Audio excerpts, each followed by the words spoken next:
I don't believe in the languages in India. I believe that we are representing Indian film industry. Yeah. Our job is to take Indian film industry to international level, to make it stand at the same podium where South Korea के लिए Parasite stand हुई थी, जहाँ पे Crouching Tiger, Hidden Dragon China के लिए stand हुई थी. I also want to reach that position जहाँ पे हम जब खड़े होंगे तो पूरी दुनिया देखेगी कि हिंदुस्तान से बहुत ही इंटरनेशनल लेवल की film I, and at the same time it's entertaining. It's 2013 में मैं अपनी पहली फिल्म बनाने वाला था, फिर 2016 में अपनी पहली फिल्म बनाने वाला था, और फाइनली मैंने 2019 में जाके अपनी पहली फिल्म बनाई. बट मेरी जर्नी में काफ़ी धोखे थे, काफ़ी स्क्रिप्टें थी जो मुझसे चुरा ली गई, और 100 करोड़ की फिल्में बन गई उनकी. और ऐसे मुकाम पे like as a struggling aspiring writer, I always felt कि यार अब बस हो गया, अब मेरे से नहीं हो पाएगा यार, ये थक गया अब मैं. डायरेक्टर आदित्य धर ने अपनी 2 मूवीज धुरंधर और धुरंधर रिवेंज से एक सोए हुए और बॉलीवुड को जिस तरीके से रिवाइव किया, वो एक काबिल तारीफ चीज़ है. और रिवाइव ऐसा नहीं किया कि 400-500 करोड़ पे मूवी सिमट गई.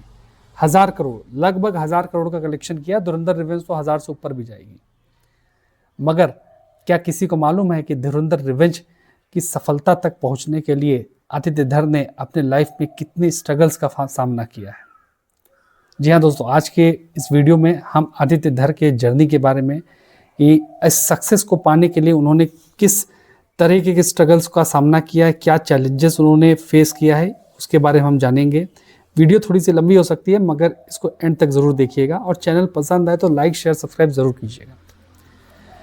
जैसा कि हमें मालूम है कि उरी जब रिलीज़ हुई थी, तो उरी के टाइम पे विकी कौशल के साथ साथ आदित्य धर को भी बहुत से लोगों ने पहचाना था, मगर इनको असली सफलता मिली धुरंधर और धुरंधर रिवेंज से. मगर बहुत से लोग बोलेंगे कि ये बहुत ही यंग एज में 38-39 ईयर्स के वो एज में ये उरी इसमें डायरेक्टर बन गए थे. मगर इनका जो करियर स्टार्ट हुआ as per him only, as per Aditya धर ओनली, ये 2006 में बॉम्बे में आए, और 2006 से लेकर 2019 13 साल 14 साल का एक लंबा सफ़र इन्होंने तय किया डायरेक्टर बनने के लिए.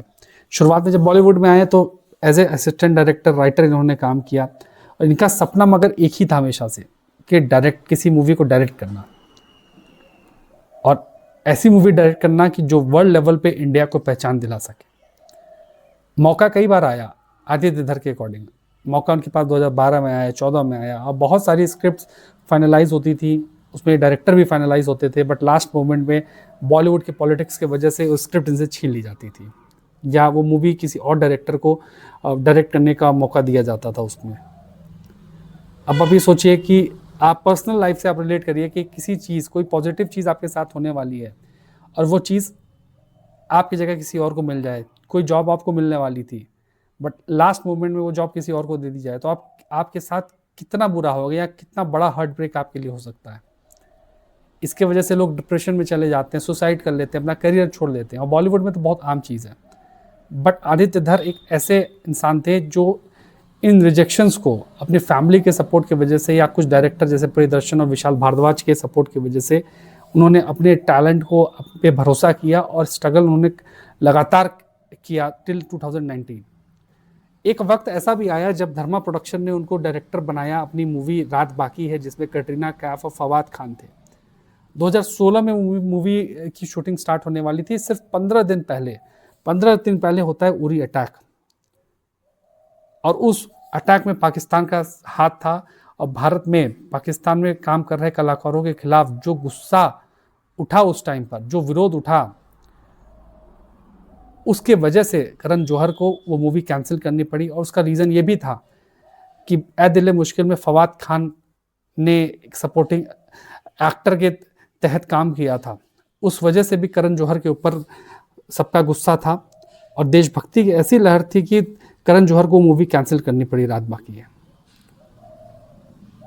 और ये चीज़ आदित्य धर के लिए एक और झटका लेके आया, मगर इस झटके ने ही आदित्य धर की किस्मत बदल दी.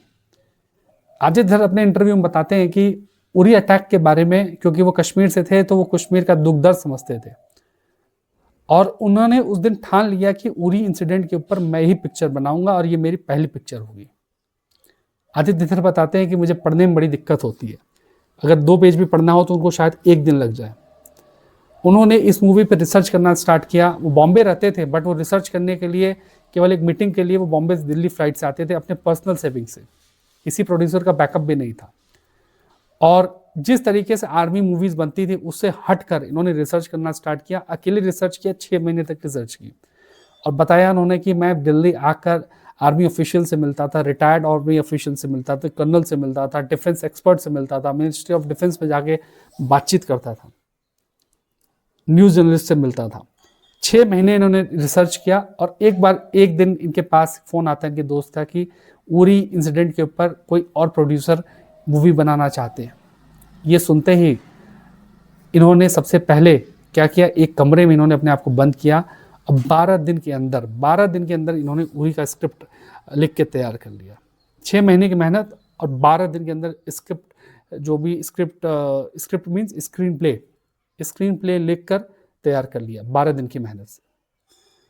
और जब ये मूवी का स्क्रीन प्ले और स्क्रिप्ट लेके ये मिनिस्ट्री ऑफ डिफेंस के पास जाते हैं तो वहाँ ये देखते हैं कि वहाँ पे 12 प्रोड्यूसर ऑलरेडी रिक्वेस्ट लेकर मिनिस्ट्री ऑफ डिफेंस में मौजूद थे, मगर उन सब की स्क्रिप्ट, उन सब के ideas ministry of defence decline करती है। उसका रीज़न क्या था कि जो 12 प्रोड्यूसर्स थे वो मिनिस्ट्री ऑफ डिफेंस में इसलिए गए थे ताकि they can have an idea that what to show in the film, क्या चीज़ दिखाई जाए, किस एंगल से, किस पर्सपेक्टिव से दिखाया जाए।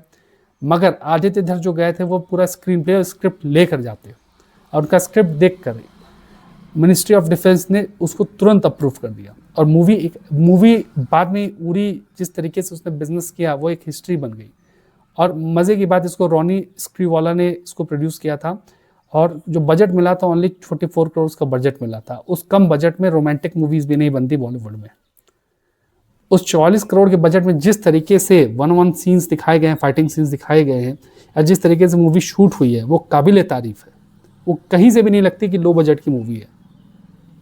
आदित्य धर ने बताया कि हमारे पास सिर्फ 12 स्ट्रीट लाइट या 9 स्ट्रीट लाइट थी पूरी मूवी में, जो हम उसको अलग अलग मूवीज़ में सीन्स में हमने यूज़ किया। आप देखेंगे जो भी पीली लाइट्स रात के शूटिंग के टाइम पे यूज़ होती है वो इन्होंने खुद अरेंज की थी 12 स्ट्रीट लाइट्स।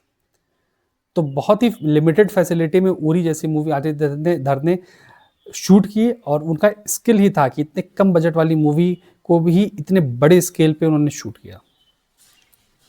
उरी जब रिलीज़ हुई उसने आदित्य धर को एक नई शोहरत दी और विकी कौशल का भी करियर उस मूवी ने अर्श से फर्श तक ले गई। वो मूवी विकी कौशल का भी करियर बहुत राइज मिला, उसके लिए नेशनल अवार्ड भी दोनों लोगों को मिला। बट किस्मत को कुछ और मंजूर था। मंजूर ये था कि ये तो शुरुआत थी। बहुत से डायरेक्टर्स को डेब्यू मूवी में सक्सेस मिलती है, उसको और आगे तक पहुंचाना वो सबके बस की बात नहीं होती है। वो चीज़ आदित्य धर ने करके दिखाई। 5 साल का ब्रेक लिया, बीच में मूवी अनाउंस हुई अश्वत्थामा विकी कौशल के साथ, वो हाई बजट के चलते शायद कैंसिल हो गई या पोस्टपोन हो गई। पर धुरंधर जब मूवी ये अनाउंस हुई थी, इसका स्टार कास्ट इतना ज़बरदस्त था, लग ही रहा था कि ये कुछ हिट और मिस वाली मूवी होगी, या तो हिट होगी या तो मिस होगी।